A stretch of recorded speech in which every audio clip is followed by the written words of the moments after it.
Hello everybody, welcome to Festival TV, PÖFF TV here at the Black Knights in Tallinn. We're here to talk about main competition, a wonderful title in main competition, Servus Papa, See You in Hell. I was preparing for half a year for this interview. I know, I know the film already very well and I love it very much. My name is Christoph Gröner. I'm on the programming team and I'm also here with scriptwriter Jeanne Tremsal and director Christopher Roth. Welcome. Thank you. So, where shall we start? I think we start with the title. Servus Papa, See You in Hell just is so emblematic already because it's like an outcry. And so how did you find the title? So actually the title we had before was Jean and Jeanne, which is like the main characters, Jean and Jeanne and Otto. But nobody could pronounce Jean and Jeanne. It was always like John and John. So that was really difficult. And it was kind of maybe too romantic, so you would have a wrong idea maybe of the thing. And then we thought it was quite similar, actually, See You in Hell. And then we went for that. No. It's. I mean, because the film makes this move from kind of a paradise to a hell. And it's through a guru who's very much into psychology. And this psychologic thing of the father figure is Papa. So it's a symbolic Papa. And we first had Papa, See You in Hell. But then we thought, I mean, See You in Hell alone would be very nice. But I mean, then you would think it's a heavy metal film or it's a horror movie.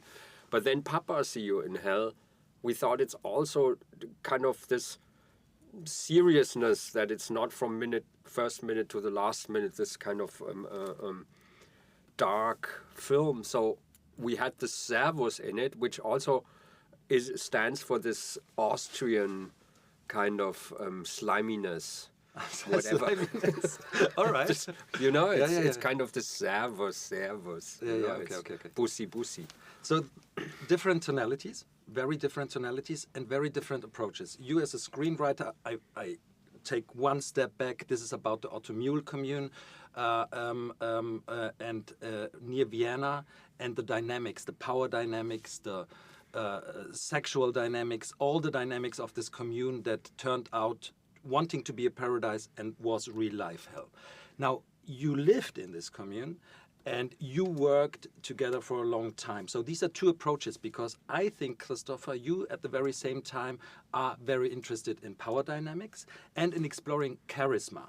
And because Bada, for example, was another film of yours. So at which point did you both decide to do this actually together? Because this is, of course, a project that ties you very close together. It's very intimate. So it's a difficult process because there's no distance in the first place. I think Jeanne was already having diaries written and things written about the commune. And I was kind of disgusted by the whole commune thing. But then I got interested when people told me that Jeanne was there and I asked her. And the moment I was really getting interested was this flip from paradise to hell. Right. And who could deliver that?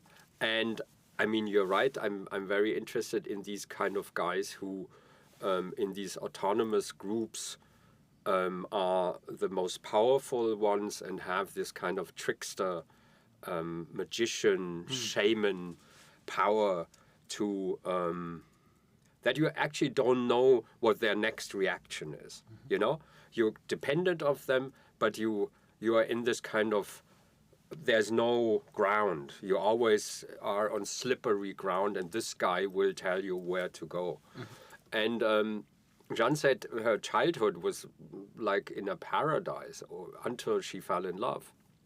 So I was getting totally interested, and especially when we talked a lot about it, and she said in the end, the children or the young people kind of then made a revolution there and kind of destroyed the commune. And this is a very nice thing that you have this emancipatory utopia, which a guru tries to found, but then the emancipatory thing is the young people who kind of go against it. Right. You don't want to add anything? That was a surprise to me. Wow. No, actually no. No. Or do you want to know something? Well, yeah, of course. I mean, this is a process of redemption, of coming to terms, but this is not a social realist film. That's the beauty of it. It's punk, it's energy, it's emancipation. Yeah. So that's why it was decisive and very important when we met, because I started to write like memories. It was like really autobiographic memories, and I didn't really know what to do with them, and I kind of was stuck with them because I didn't have enough distance to like put it in a story or whatever. So when I met Christopher, he helped me a lot with that, like the decision to really fictionalize it, to do a fiction out of it, and suddenly getting incredible freedom out of it also, because like there's a distance. You don't have to be, we didn't have like the ambition to explain something, so we focused on the memories of a young teenager, of a 13-14-year-old girl, and only those memories, who has quite a naive view on all this, because she has nothing, she could never compare the world, so it's the only world she knows. Right. And then when we like decided on this approach, then it was clear, and then it was very nice, because you had this freedom to mix things together, to also add things which are good for the whole storytelling, you know. But I think the most important thing was not to make it one-to-one, like exactly how it was, but to create this atmosphere, which was so horrible in this whole commune, like the atmosphere where you never know what will happen, like you are observed the whole time. Right. But it's totally nice that Christoph he's the first person who always says it's punkish, because this is the energy and the kind of not knowing what the future brings. Right. So it's the disruption, destruction, but still a very kind of a fascinating energy. And this was the commune. I mean, the commune was and the guy was very energetic, and I can kind of understand why in the first place people went there. Right. Or how they kind of got involved. In how far is Jenna McKinnon's role of Jeanne actually like an autobiographical role, or is it based on many people's experiences, of more girls at least? So the very intimate things are based on my experience, but then again, she was totally, and I loved that with Christopher as a director, and that he let them like create their own role, and we told them also not to watch too much like documentary stuff or original material from the commune. And also Jana, we met several times, and she asked me a lot of questions, but then I told her also I don't want her to like play me, you know, and imitate things. She really has to create her own character. And there were some like key questions I think she had to know, like just, you know, some basic stuff, and then she created her own character, and she was much more courageous in the film than I was in real life. All right. Yeah. It is also, in the best sense, a perverted dance between Jana's character and Otto's character, played by Clemens Schick.